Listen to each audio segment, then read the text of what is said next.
Right guys, Gaft is back with the explanation to thought of card at thought of number.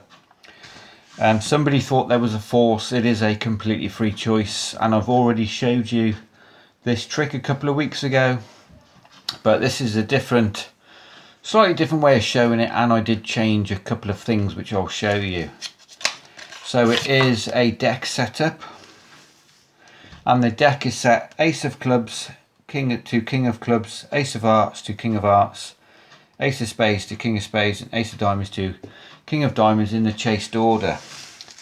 Now I have, if you can see, 3 crimps in the deck like I had on the previous trick, but the crimps I've done with the joker. So I've got a crimped joker, and the joker is crimped from the face down. That sits under the king of clubs. I've then got the hearts, ace through king of hearts, on top of that crimp with another crimp joker, because you find that every pack of cards has 2 jokers. So I've crimped that joker.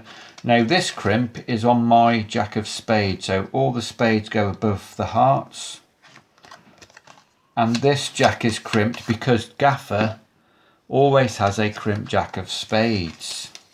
So that goes above this one, and then I've got the rest, the ace of spades, the king of spades, and the rest of the diamonds.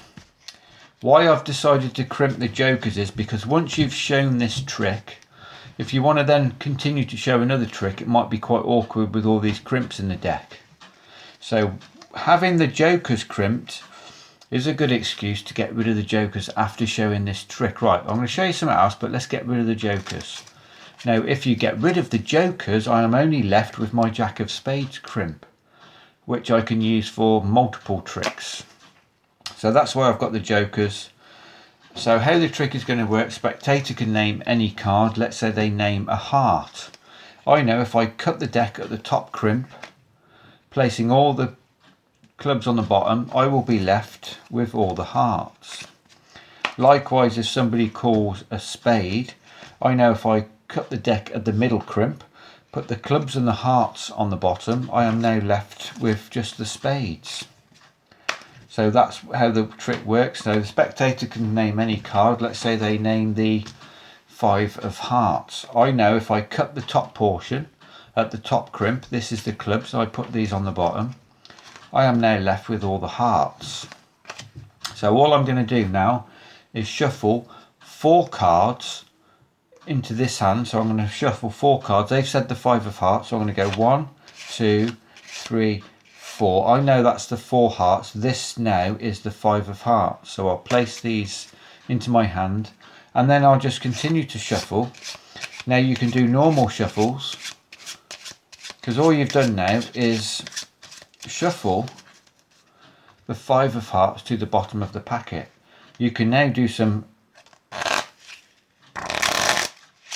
riffle shuffles if you want, maintaining that bottom card.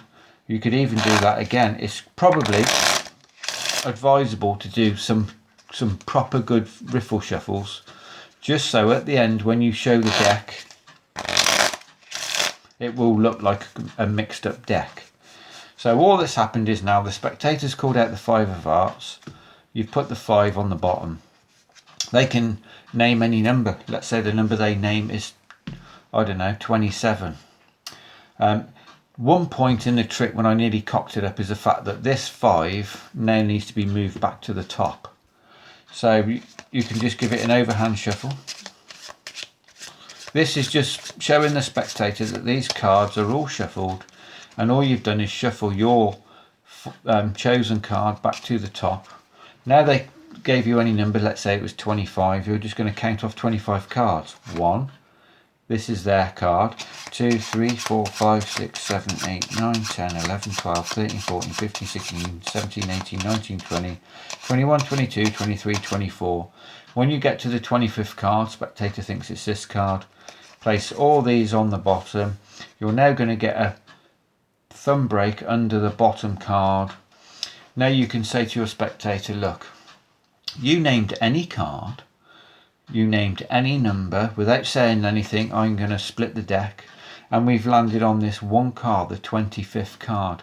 With a little bit of misdirection, as you point to this card, you can just load that 5 of hearts on the top, throw this card down. You can now spread the deck and say, look, you had a free choice, all the cards are here to pick any card. You had a free choice to pick any number, and wouldn't you know it, the 25th card is your 5 of hearts.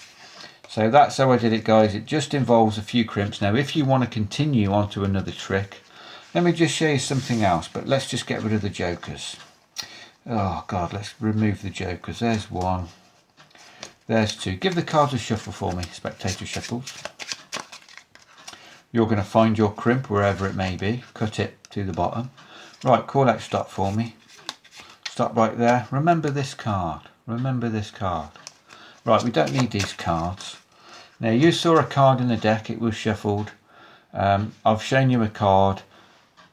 Is there any way I could predict that card? They'd say no chance. Well, let me just show you something. You can then reveal the Jack of Spades was their card. So that's why I use the jokers, guys, just so you can get rid of these two crimped cards, put them away, and then you're good to play around with your one crimp, or in my case, my favourite lady. So that's how I did it, guys. Comment, subscribe, like, and come back tomorrow for another card trick. And yes, I am using one of my Waddington's decks, which was sent to me because these were made in China and they were shit. But they've replaced a load of them, and it says in here these are made in Austria, and these are much better quality. So don't forget to subscribe to the Gaffed Academy, smash the like button, and come back tomorrow for another card trick. Cheers.